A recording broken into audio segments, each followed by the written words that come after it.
तो चलिए सीधा रुक कर रहे हैं अपने मेहमानों की तरफ।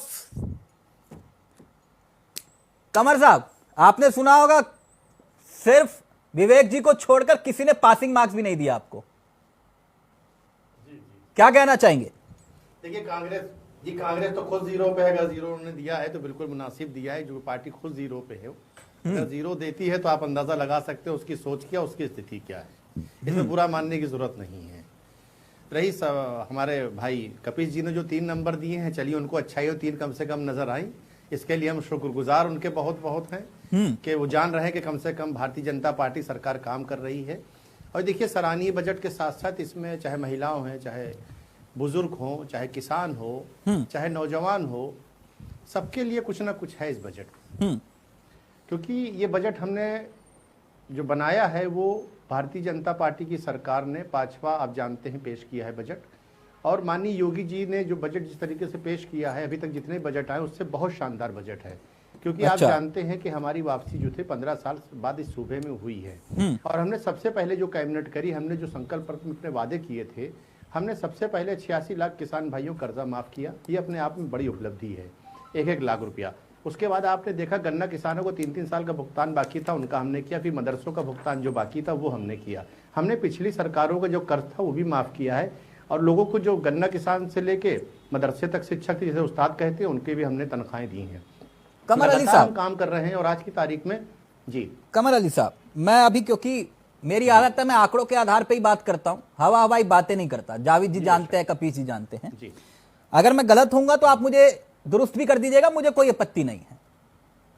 आपने अपना पहला बजट पेश किया था 3,84,000 करोड़ का, दूसरा बजट पेश किया 4,28,000 करोड़ का, तीसरा बजट पेश किया 4,79,000 करोड़ का, चौथा बजट पेश किया 5,12,000 करोड़ का, और 5वां बजट पेश किया 5,50,000 करोड़ का। इसमें नया क्या है मुझे यह समझाइए। नया क्या है? नया क्या आप करने जा रहे हैं जो इन 4 बजट में नहीं था, वो नया आप ये करने जा रहे हैं, मुझे वो समझाइएगा सर। देखिए मेरा आंकड़ा कमजोर है सर, थोड़ा प्लीज। सबसे बड़ी बात है, नहीं देखिए तिलक जी, इसमें बात आपको मैं बताऊं, हर घर जल योजना जो हमारी है वो हर घर पहुंचे और हर भाइयों को। क्योंकि आप जानते जल की कितनी परेशानी थी, जो आपने बुंदेलखंड का देखा, जो सूरत हाल आपने देखा कि लोग सुसाइड करते थे और घास की रोटी खाते थे। उन किसान भाइयों के लिए भी हमारी सरकार का बहुत, महिलाओं के लिए हमारे। तो आप ये कह रहे हैं कि बुंदेलखंड के लिए आपने स्पेशल आर्थिक पैकेज का ऐलान किया है? आप ये कह रहे हैं? हमने जो हर घर जल योजना है, जो बुंदेलखंड में जो हालात थे पानी को लेके, वो आपको मानना पड़ेगा। और आपने भी तिलक जी इस बात को दिखाया है और दर्शाया है कि वहां पे किस तरह से पानी की कमी थी। नहीं सर, मैं वही कह रहा हूं, मैं तभी पूछा आपसे, क्या बुंदेलखंड के लिए आपने इतना बड़ा बजट है तो उसमें स्पेशल आर्थिक पैकेज का ऐलान कर दिया क्या आपने? छोटा सा सवाल है। देखिए आर्थिक पैकेज, देखिए आर्थिक, बिल्कुल आपकी बात सही है। आर्थिक पैकेज तो हमने हर क्षेत्र में दिए हैं, आर्थिक क्षेत्र। लेकिन जो स्कीमें होती हैं वो प्रदेश में प्रदेशवासियों के लिए होती हैं। और लगातार ये देखा जाता है कि कहां नहीं, आपने बुंदेलखंड का खास तौर पर जिक्र किया ना। मैं फर्ज है, मैं यहाँ तो सवाल को बुंदेलखंड का यूं जिक्र किया, पानी की बहुत कमी थी, घास की रोटी लोग खाते थे, किसान का जिक्र करना यूं जरूरी था जी। तो इसलिए आर्थिक पैकेज की दरकार थी, इसका मतलब। अशोक जी एक सेकंड में आऊंगा आपके पास, अभी जब आपका विषय लेकर आऊंगा तो आप ही के पास आऊंगा। है सर, आप कुछ कह रहे थे कमर साहब? मैंने कहा कि आपने बुंदेलखंड का जिक्र किया, मैंने इसलिए आपसे पूछ लिया आर्थिक पैकेज का। गलत सवाल पूछा? नहीं, बिल्कुल आपने वाजिब सवाल पूछा, हम जवाब आपको देने को तैयार है। हमने कहा कि पैकेज हमेशा लाए जाते हैं, आवाम की खिदमत के लिए लाए जाते हैं।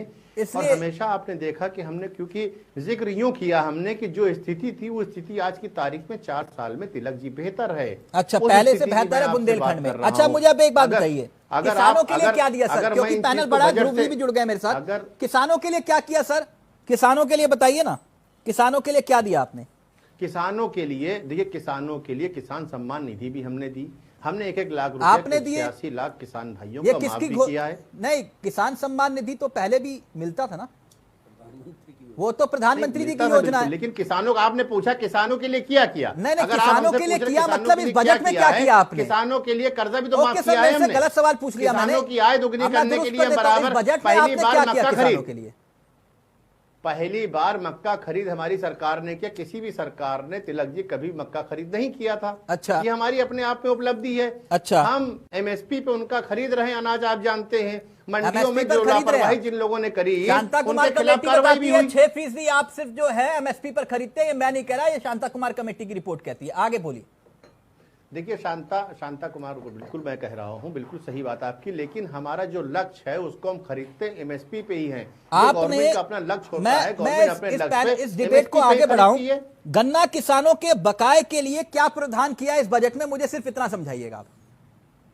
देखिए, गन्ना किसानों का आप जानते हैं 3 साल का किसान भाइयों का बाकी था गन्ना का, उनका पेमेंट हमने किया। हमारी ये बहुत बड़ी उपलब्धि है जो पिछली सरकारें छोड़ के पक्का गई किया थी। सर?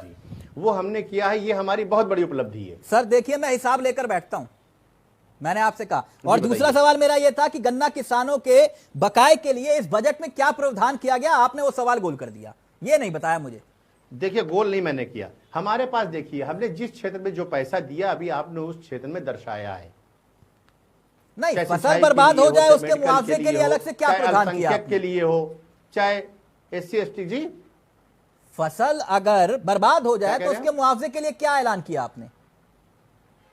देखिए, हमने किसान, क्योंकि हमने जो है फसल बीमा हमने हमेशा रहा है और हम उसको बढ़ा फसल रहे बीमा हैं। आपकी योजना हमारा है? प्रयास रहता है कि किसान, देखिए किसान, देखिए एक चीज है, अगर किसान भाइयों को अगर फसल बीमा का लाभ मिल जाए तो ये कितनी बड़ी उपलब्धि है तिलक जी। आप सर मैं तो वही तो पूछ रहा हूं आपसे, तभी तो बहुत मैं बड़ी तमाम उपलब्धि। सवाल पूछ रहा हूं जो बुनियादी सवाल पूछे नहीं जाते। जी। एक छोटे छोटे सवाल हैं नहीं, बुनियादी जिनके सवाल मैं आधार आपको पर जवाब चर्चा दूंगा। नहीं होती है।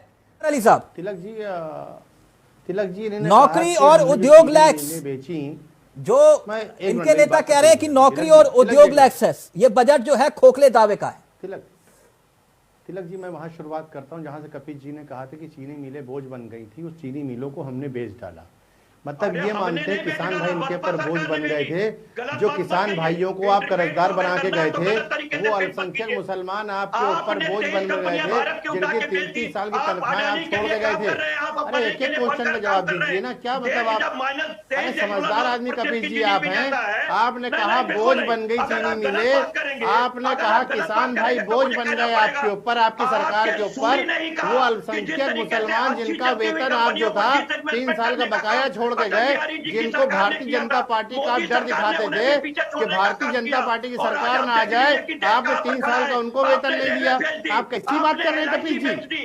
मुसलमान अल्पसंख्यक आपके ऊपर बोझ, आपने तनख्वाह उनको नहीं दी 3 साल की, आपने गन्ना भुगतान 3 साल तक नहीं किया, आपने चीनी मिलें बेच डाली, तो क्या सब आपकी सरकार पे बोझ थे? सिर्फ परिवारवाद आपके पास था, 36 लाल बत्ती गाड़ियां आपके परिवार में थी। ये आप बताइए हमें, आप ये बोझ बन गए, ये शब्द आपके आज कह रहे हैं खेल खत्म पैसा हजम, तो इसका मतलब है कि आप खेल खत्म करके पैसा हजम करके आप गए थे। चीनी मिलों का पैसा आपने हजम किया, आपने किसान भाइयों का पैसा हजम किया, आपने मदरसा के शिक्षक जिनको गुरु कहते हैं अल्पसंख्यक के, उनको जो है आप पैसा उनका वेतन लेके चले गए।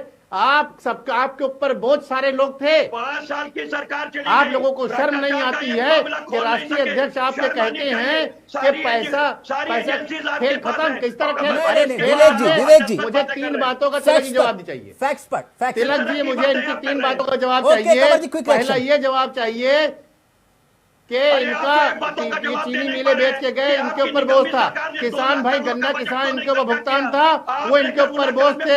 अल्पसंख्यक जिनको डरा के भारतीय जनता पार्टी का 18% वोट लेते हैं, आप ये बताइए 18% वोट लेने के बाद आराम से बात करेंगे ना। 3 साल का वेतन छोड़ के गए। थैंक यू सो मच, बहुत बहुत शुक्रिया। नमस्कार, जय हिंद, जय भारत।